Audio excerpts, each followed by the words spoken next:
What's the word, Chicago? Skelly.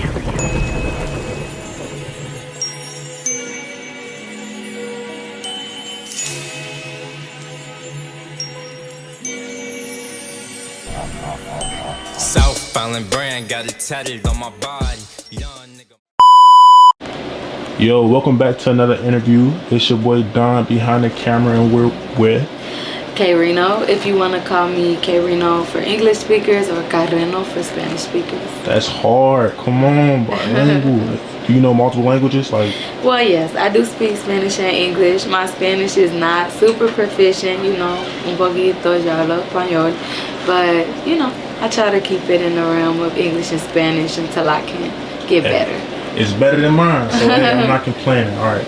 So, first question: how did you begin singing, and when did that turn you into an artist? Because you're not always an artist when you start singing. So when would you say I'm an artist? Oh, so I started singing young. You know how that is.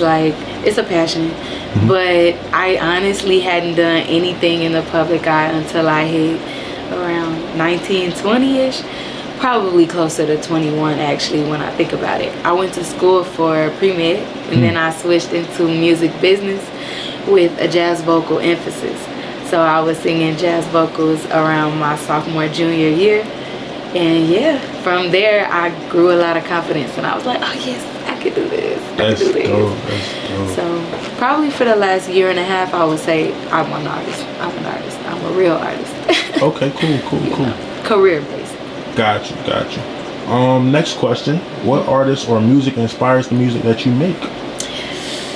Oh, see, I'm a Taurus, so the connection we have with music is so visceral, and I feel like for me, there's not too many single-handedly artists that I can say they shape my music. It's kind of like an artist will inspire a period of time, which I will be like, I just want to melt into their music for that period of time, and then once I've had too much of it, I have to let it go and then bring in a whole new wave of artists. Okay, so everything is like a blend, like a stew. It can't be looked at as like spaghetti, whereas you like, okay, the meat and the noodles. You can see everything. It's kind of like just out of nowhere. Okay, but would you like a couple artists just in theory, like if I were to pick a couple genres? I want to know an artist that kind of surprised you, where you didn't know you was gonna just dive into their music, and then you just got deep into their shit. Yeah. So as I would say before, Manuel Turizo, he's a really great artist that I stumbled upon. That I was like, oh my goodness. Farruko. I used to hear his music when I was younger, but I didn't really know I was gonna like him as much as I did. He's a Puerto Rican artist. And then at least from Chicago, somebody that I really dived into more and more was Cowboy, because he always had his hits. Yeah, for sure. He came about the 147. Yeah. But it got to a point where I was like, no, I really like his artistry. He's one of my dream collabs. And who else I would say? Bar none, I love me some Kehlani. Kehlani is one of my top favorite artists as far as inspiring me as an artist holistically. Gotcha. How does it feel like being a vocalist in a city that produces majority rappers? I love it. And I'm gonna tell you why. So essentially, I grew up here. And the way I see it is, I'm gonna shake up the scene. There's certain times where you can look at what your city is producing and be intimidated by that. And I do feel like we have a tough crowd at times. But I would say that I'm kind of that sweet spot. If somebody wants me on a drill or a trap style beat, I can sing over that, I can rap over that, but I'm not necessarily trying to be too hard drill. That's not really my niche. I don't need to be that. But I am still gonna come on that, come on that. Can I curse or no? Yeah. Okay. I gotta make sure I'm not. So I still, come on that bitch authentic. Yeah. And I could be able to sing runs, hit melodies all over the place, but then I might still want to add a little spice to it, edge to it. The things that I might speak about are gonna be real bars, but at the same time, I'm not going for competing with men per se. I don't need to talk about what they're talking about. I don't even need to compete with other women to, you know, overly talk about topics that are beaten with the dead horse at this point.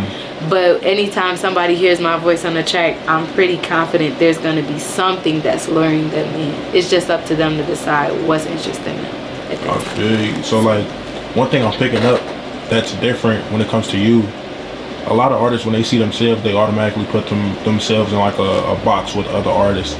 With you, you're kind of like, fuck all that. You're gonna do what you want to do. You feel me? Yes, and the reason why is because I would say in Chicago you got a couple breakdowns of genres, right? Like you have obviously drill or Chicago drill, trap music, but then you have sort of like a speakeasy poetry slamish, you know, no name that type of yes, like you have that real conscious rap, but modern though. Then you have super neo soul, R&B, or even jazz vibes.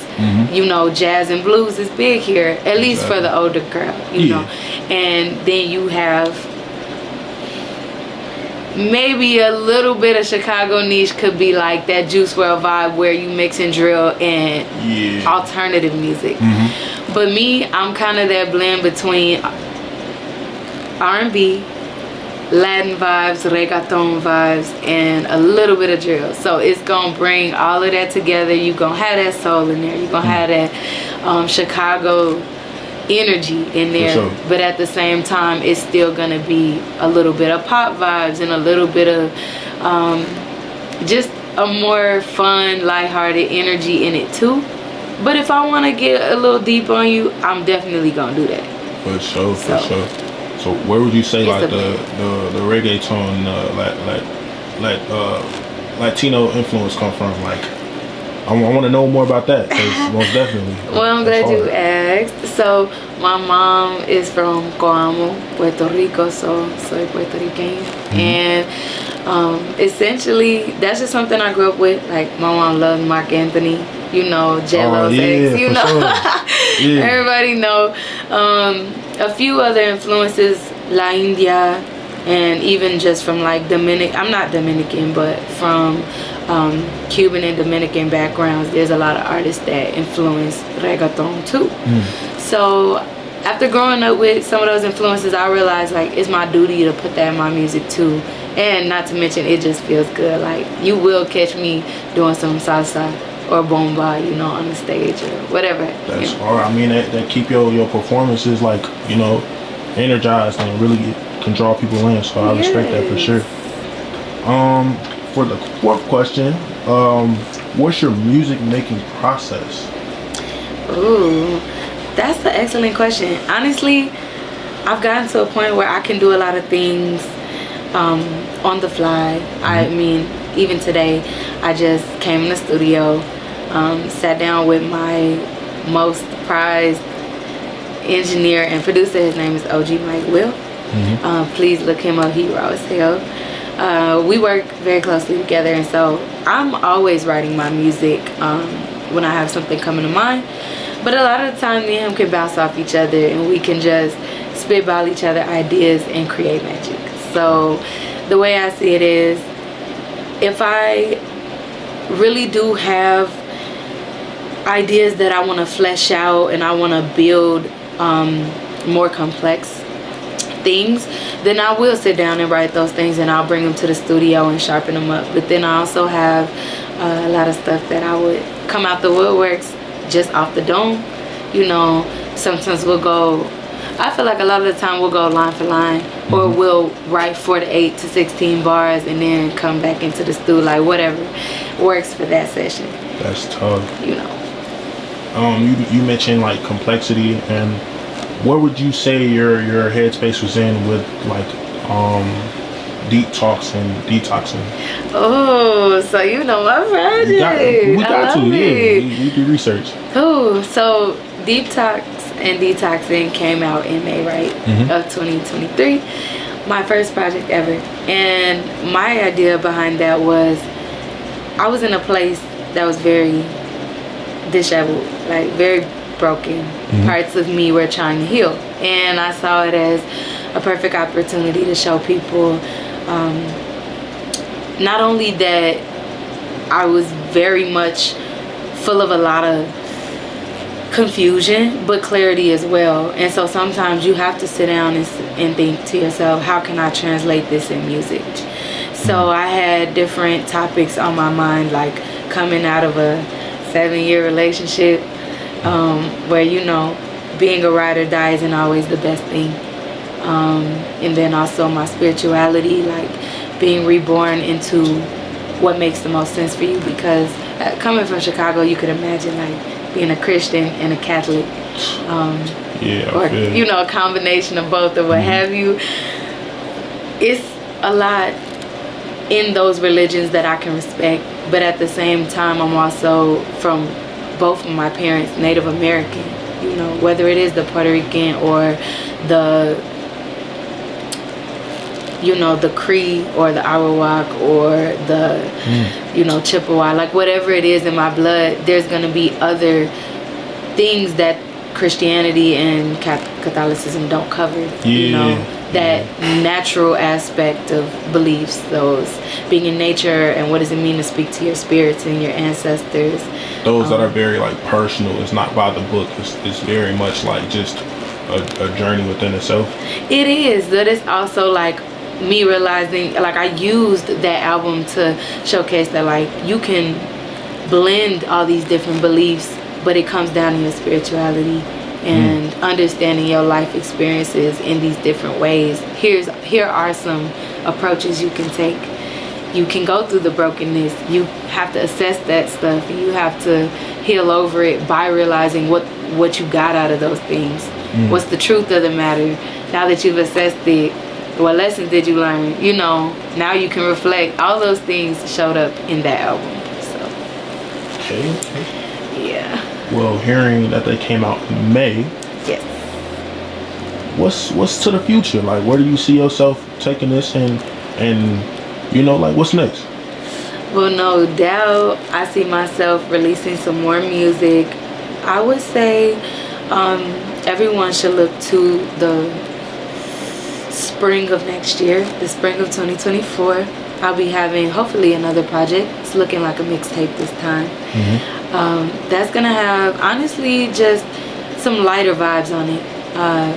I think I'll be able to talk my shit just a little more, and not be so sensitive and emotional. Like, I'm always gonna have emotion in my music, but not from a place that's so vulnerable that it makes people wonder if they want to dive into that right now. You know, some people have to be in the mood for certain types of music, and I'm sure all of the beats that I'm looking at right now is definitely something you can vibe more to, in terms of like bumping some shit in the car, having it at a party. You know, I look at, should I just go ahead. You good. I just look at talking your shit as like that option, or that possibility of you just look at it as something you can do and be free-spirited about it. You don't have to worry about being too intense. Gotcha. Or if I am, you definitely gonna feel it in a way that you want to hit replay on that bitch. Oh yeah, I mess with that. Yeah. Is there anything you want to leave us with before we end the interview? Just like shout out somebody, anything you want to do? Well, I just want to give a big shout out to my spirit guides. If you guys ever need me, I am also a medium. I'm a tarot reader. I do ancestral messages. So big shout outs to the people that want to see you win, even if they don't have a physical body. And I also want to give a shout out to South Island Brand, because you guys are definitely raw, and I respect the hustle. That's love, man. We end every interview off with a handshake, bro. Thank you for having me. For sure.